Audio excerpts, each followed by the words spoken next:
of things that sound scary. Fighting people, kill the infidel. It quoted chapter 9, verse 5. Let's read from verse 1. It says that Allah is free from the polytheists regarding the treaty, those who broke their treaty. And Allah didn't punish them straight away. He gave them a period of time to leave. Not only that, let's read now verse 6. If one amongst the pagans asks you for asylum, grant it to him, and then escort him to where he can be secure. Is that it? No, we're not done. Let's go to verse 13 now. Will you not fight people who violated their oaths, plotted to expel the messenger, and took the aggressive lead by being the first to assault you? Having now said all of that, a group of people broke their treaty, started attacking the Muslims first, were plotting to kick the messenger ﷺ out. Allah did not punish them straight away. He gave them a period of time to leave, and they didn't leave. And even though if they didn't leave, and you find them in war, you give them safety, and you not only give them safety, but you take them and you escort them into a safe place away from war. Can you tell me, how can I read this verse now and say there is any issues? It sounds different when put in context.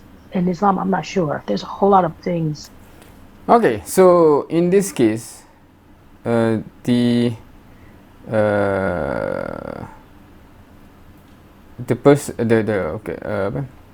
conversation is guided in the way that you relook at the verse, and because in this case many of the context is in the verses before and after itself, right?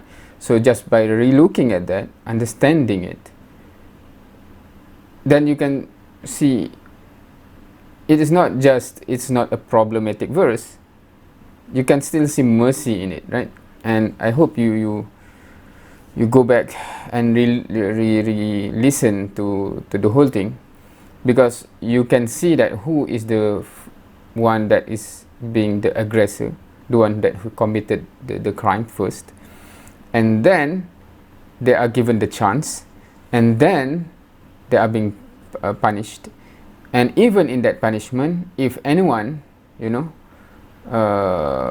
who seek, they no longer want to being the aggressor and being involved, they are being brought to safety.